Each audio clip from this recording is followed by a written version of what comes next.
adopted the Redskins. I We did. have Jim Harbaugh news coming from a curious place, Tony.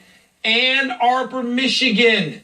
With his alma mater struggling mightily on the field and perhaps even at the gate, and months of suggestion that the waters have become a little choppy in Northern California, there's speculation Harbaugh would be the perfect fit at the University of Michigan.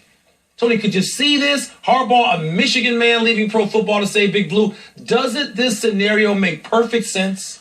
Harbaugh has always struck me as a short-term guy. He had 3 years at San Diego. He had 4 at Stanford. He's now 4 with the 49ers, and you hear these rumblings, okay? So, of course, that makes a lot of sense. But I was talking with Pat Forty on the radio today, and he said there may be bad blood from Michigan directed at Harbaugh because of comments he made about his Michigan standards while he was at Stanford. So while this is a beautiful, can be rosy smoothed picture, over? Yes, I'm sure it can be. I mean, I can certainly understand why Michigan would want Harbaugh, don't you? Tony. He can fill the seats. Tony, I know that you think that there are certain magical names at certain universities. Yes. And I usually rebuff you and say, wait a minute, what if they can get this guy?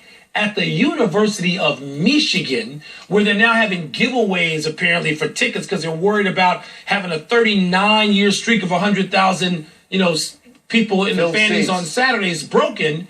Harbaugh is the magical name. The administration, they can get past it because the people of the great state of Michigan would love Harbaugh. But let me go. By the way, if I'm Harbaugh, I ain't leaving for any place but Michigan. Let me go to another question here, and that is this. He's been a pro football coach for a while. You can call practice when you want.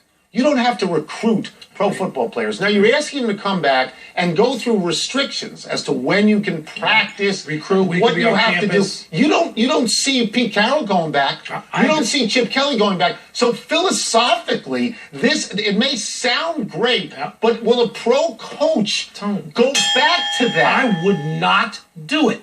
But the only place I might go back, right? And by the way, San Francisco waters being choppy, they were 1-2 last year, and it turned out to be a pretty darn good year. Nobody wants to kick him out. But I'm just saying, if Harbaugh, you point out 3, 4 years, and it's time to go. If he's going to go somewhere, but the pros will be I think his intensity burns a little bit too hot for a long-term thing. But I don't know another if pro team. What are you going to do? Yeah, who 31 others. You're going to hire him. Yeah. A story.